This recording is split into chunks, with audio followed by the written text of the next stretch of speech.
Olá, meus queridos, a graça e a paz do nosso Senhor Jesus Cristo. Amados irmãos e irmãs em Cristo Jesus, amém?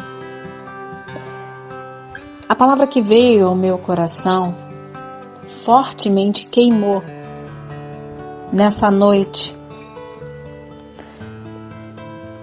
Ela está lá no livro de Jonas, a partir do capítulo 1, do capítulo 1. E aí veio forte no meu coração a trajetória de Jonas, desde o momento em que ele recebeu a ordem do Senhor para ir até Nínive. Quando ele disse a Jonas, levanta-te e vá até Nínive, falar com eles, pois chegou aos meus ouvidos toda a maldade, toda a malícia deles.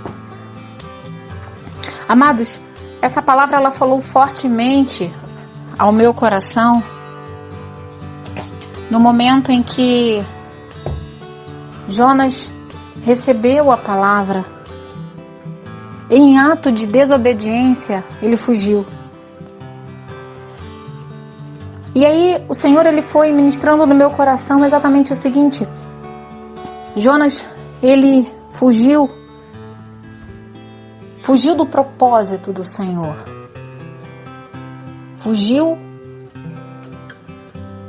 com medo dos ninivitas e pecou contra o Senhor. Mas o Senhor já sabia que isso tudo ia acontecer.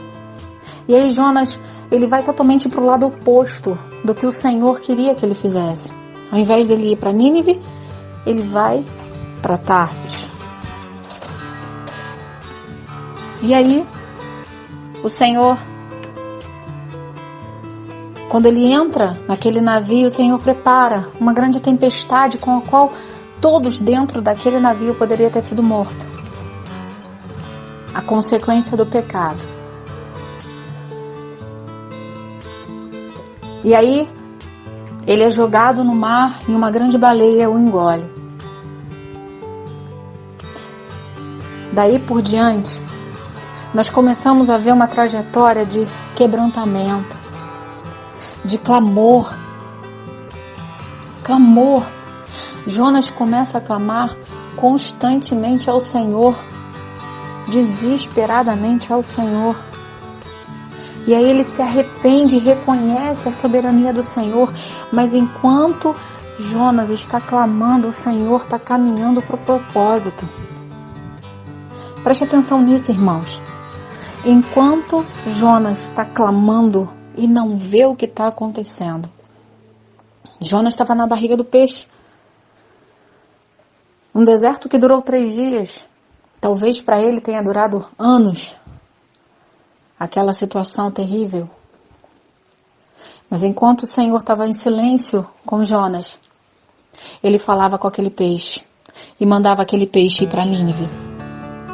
Quando o Senhor fechava em silêncio e não falava nada para Jonas o que ele estava fazendo, ele mandava o peixe para Nínive, aonde ele era o propósito dele. E através do arrependimento de Jonas, o peixe o cuspiu no propósito do Senhor. Amados, fortemente o que veio ao meu coração é: não há salvação sem arrependimento. Não há libertação sem arrependimento. Não há transformação sem arrependimento. Não há restauração sem arrependimento. Seja qual for. Seja uma restauração de uma família, seja uma restauração de uma saúde, seja uma restauração financeira, não existe restauração sem arrependimento e confissão de pecados. E muitas das vezes nós estamos focados no pecado do outro e esquecemos de olhar para os nossos. Muitas das vezes nós estamos focados para o que o outro está fazendo de errado. Jonas estava focado no pecado de ninivitas e esqueceu de olhar para o próprio pecado. A desobediência ao Senhor. Jonas fugiu porque não queria pregar a palavra para os ninivitas. Jonas fugiu porque não queria que os ninivitas recebesse aquela palavra e por medo, mas ele pecou contra o Senhor. Quanto de nós olhamos para o pecado do outro, seja qual for, seja o marido, seja a esposa, seja o chefe, seja o filho, a filha, e esquecemos de olhar para os nossos pecados, os nossos erros, as nossas falhas gritam diante do Senhor. E às vezes nós questionamos o Senhor o porquê estamos passando por um deserto, e o Senhor somente nos observa e vai trabalhando na nossa vida para que nós entendamos aquilo que Ele tem preparado para nós. Deus, Ele tem um propósito na tua vida. Deus, Ele tem um propósito na tua casa, na tua família.